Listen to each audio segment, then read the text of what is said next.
kalian udah rapi belum? Ya. Sekarang kita lanjutkan menyanyikan lagu kebangsaan yang berjudul Sekarang Bulan Apa? Nanti sebentar lagi apa? Ya, 1, 2, 3.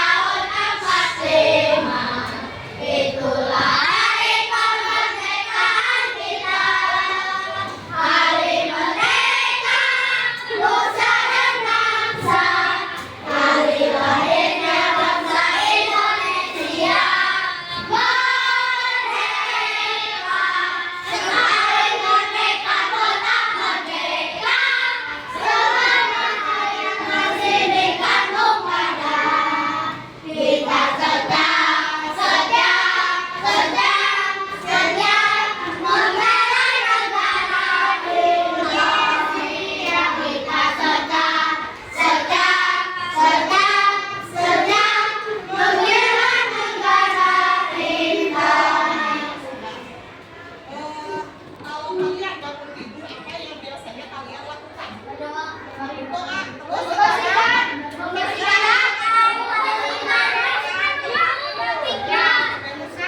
tidur. Pembelajaran kita hari ini kita akan membahas tentang coding, ya. Pembelajaran baru kan itu coding. Apa itu coding? Nanti kita akan bahas selanjutnya. Apakah kalian pernah mencuci baju? Sebentar, langkah mencuci baju apa saja? Sabun.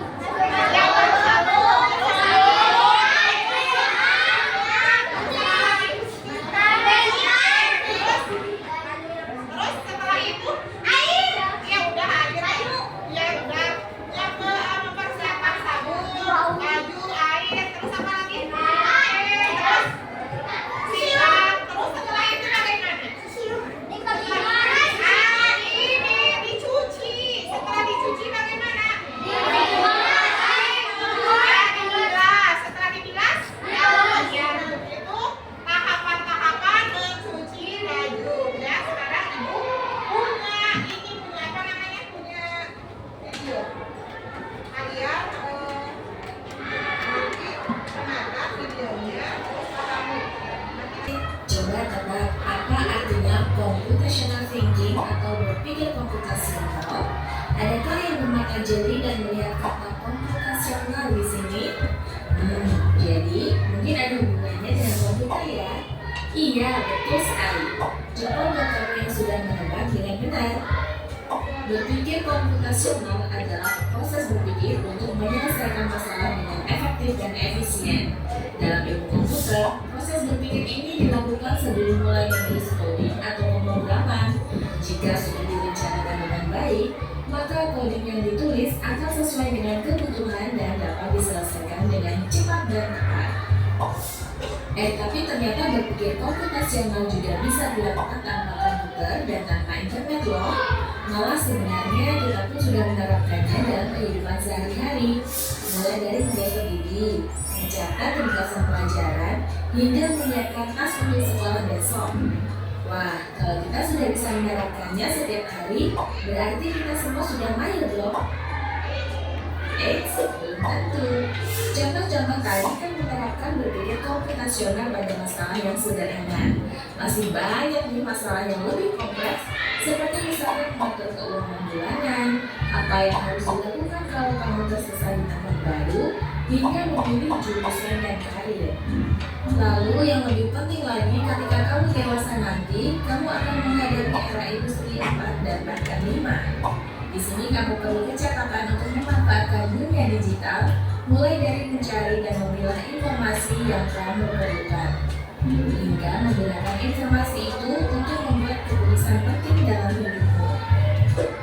Menghadapi masalah kompleks kehidupan di masa sekarang dan masa depan ini mirip seperti merencanakan coding yang sudah dibahas sebelumnya.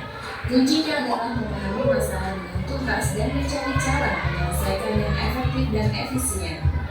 Nah, kalau begitu, bagaimana agar kita bisa berpikir komputasional? Sekarang kita bahas ya 4 landasan dari berpikir komputasional. Yang pertama, dekomposisi. Dekomposisi artinya membagi masalah masalah kompleks ke bagian yang lebih kecil agar mudah diselesaikan. Misalnya kamu ditunjuk jadi ketua panitia lomba 17-an. Maka untuk memudahkan pelaksanaan, kamu bisa menunjuk panitia bagian acara, konsumsi, publikasi, keamanan, dan lainnya. Yang kedua, pengenalan pola. Artinya mencari kesamaan dan pola di antara bagian-bagian masalah kompleks yang sudah dipecah. Misalnya, kamu hendak melipat dan menyimpan jemuran di rumah, maka kamu perlu bisa mengenali jemuran milik ayah, ibu, kasur, adik, dan milik bersama seperti spray, handuk, dan lainnya. Ini karena jemuran-jemuran itu perlu disimpan di tempat yang berbeda. Yang ketiga, abstraksi. Artinya fokus pada informasi yang penting saja, mengabaikan detail yang tidak diperlukan. Misalnya, kamu hendak menceritakan pengalamanmu berwisata ke luar kota. Tentunya kamu mengalami banyak hal dari mulai makan di kelas, berfoto bersama, makan di restoran, menginap di hotel, hingga perjalanan pulang. Tapi nggak mungkin kan kamu ceritakan semua kejadian dengan detail pada teman-temanmu. Pasti mereka bosan kalau kelamaan. Jadi kamu harus menyaring beberapa kejadian yang menarik saja untuk diceritakan pada teman. Yang terakhir, algoritma. Artinya membuat langkah-langkah penyelesaian atau membuat aturan yang diikuti untuk menyelesaikan masalah. Misalnya kamu diberi daftar belanja di supermarket oleh ibu. Ada minyak goreng, telur, roti, sayur, dan kopi. Lalu kamu harus buru-buru karena ibu sudah mau memasak dengan minyak goreng itu.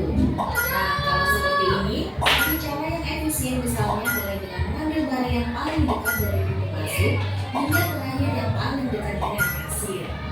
Nah, itu dia 4 landasan berpikir komputasional yang perlu diterapkan untuk memecahkan masalah yang kompleks. Lalu berikutnya, apakah ada cara untuk mengasah kemampuan berpikir komputasional? Tentu ada. Selain bisa coba kamu terapkan ke masalah sehari-harimu, kamu bisa juga latihan soal untuk mengasahnya. Misalnya, gurumu akan memberikan soal-soal computational thinking di mata pelajaran matematika, bahasa Indonesia, dan IPAS dalam kurikulum mereka. Selain itu, kamu bisa ikut tantangan bebas Indonesia juga. Udah ya, coba apa yang ada dalam video tersebut? Pelajaran apa? Ya, yang dibahasnya apa? Pembelajaran komputasional. Komputasional ini berarti berhubungan dengan komputer. Apakah harus selalu menggunakan komputer atau tidak? Tidak, ya.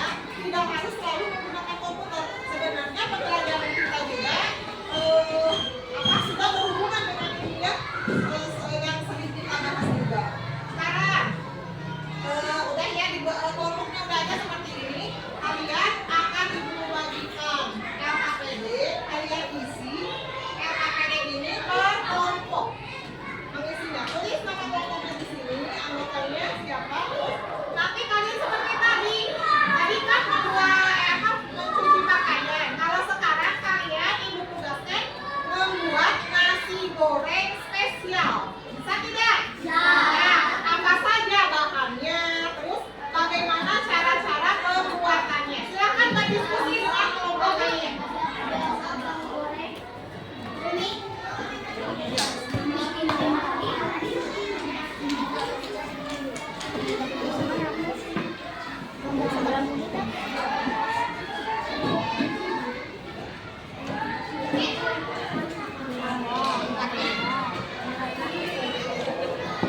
Kelompok 1, kelompok 2, 3, 4, 5. Silakan.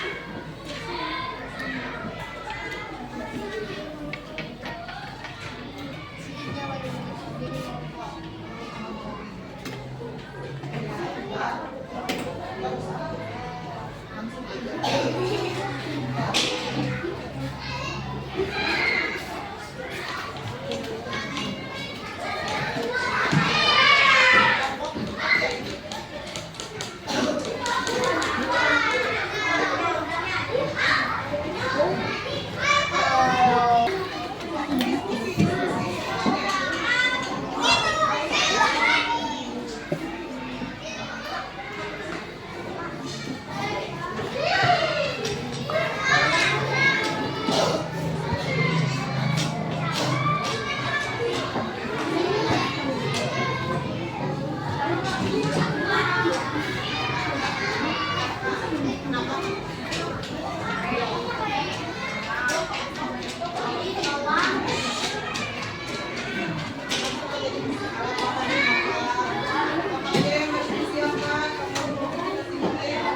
dulu alat.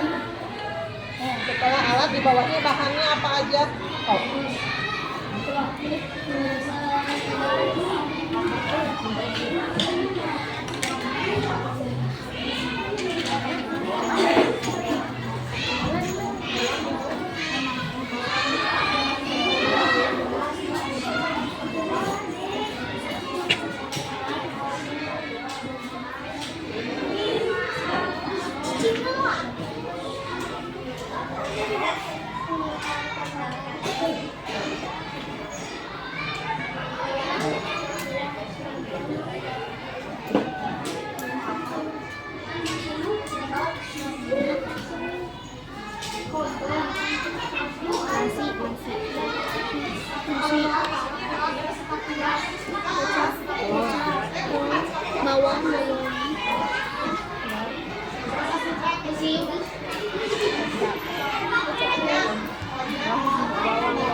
Bawang bawang kalau bawang